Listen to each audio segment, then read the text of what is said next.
i njene demokracije.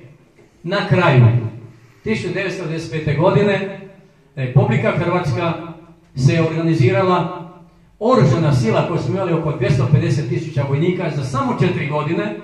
Pomoćnik ministra Ivan Kozlice koji je sa mnom ovdje u ovom dvorištu smo imali 150 lovačkih pušaka, a 1995. godine neću pričati o njoj jer smo dali s vama zajednički doprinos i nismo imali cilj da se Srbi iz Hrvatske isele, nego da ostanu na svojim ognjištima, ali morali su promijeniti politiku ili mirovnim pregovorima ili ratnom opcijom. Kako nisu pristali na mirovnu misiju, mi smo krenuli u našu veliku operaciju Oluja. I vi znate da nakon operacije Oluja mi smo došli na svoje ustavnopravne granice Republike Hrvatske, zaokružili smo Republiku Hrvatsku u njen ustavnopravni poredak i još jedan put zahvala za našu hrvatsku demokraciju. Hvala puno, a sada dajemo riječ našem veleposlaniku, njegovoj ekscelenciji Vladimiru Zavarovu.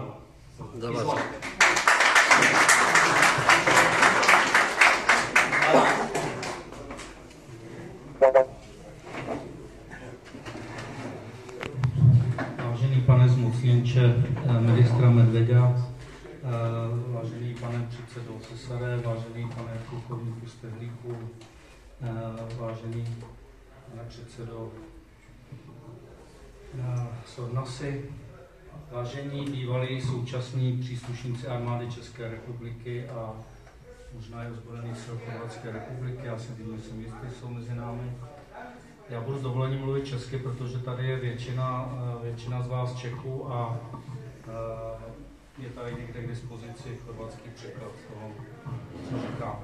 V letošním roce si připomínáme 30 let od události, které vedly k pádu železné opony a otevřely našim občanům cestu zpět do společenství vyspělých demokratických států západního světa.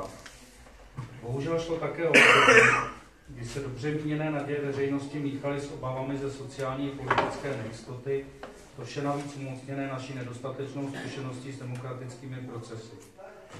V tehdejším Československu tato zkušenost přispěla i k rozpadu společného státu. O to více jsem hrdý na to, že ať jsme sami čelili potenciální nestabilitě, příslušníci našich ozbrojených sil se zúčastnili mírových misí v regionech, kde byly podmínky pro mírové řešení konfliktu mnohem těžší.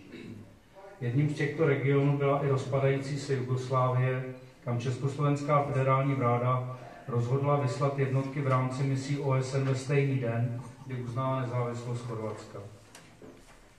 Smysl mise byl jasný, vytvořit podmínky pro mírové vyjednávání, jinými slovy pro přesun konfliktu z bojišť do jednacích místností.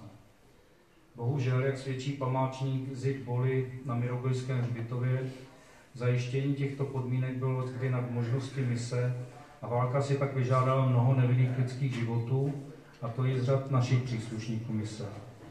Není ale pochyb o tom, že přítomnost mezinárodních sil pomohla ochránit řadu životů civilistů a pomohla v konkrétních situacích snižovat napětí. Z tohoto pohledu nelze žádnou oběť z řad našich mírotvorců považovat za marnou, naopak slouží ke cti našich ozbrojených sil. Nyní, skoro čtvrt století od konce války, jsou obě naše země pevně ukotveny v euroatlantickém společenství. Jsme partnery a spojenci v rámci NATO i v rámci Evropské unie.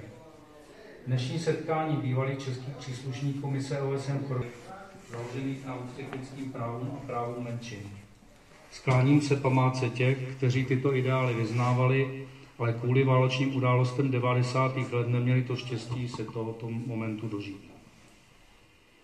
Na závěr mi dovolte poděkovat Chorvatskému sdružení válečných veteránů za vřelé přijetí. Jako velvyslance v Chorvatsku mě velice těší, že zde prakticky na každém kroku potkávám upřímné přátele České republiky. Děkuji za pozornost. Zachválujem na pozornosti.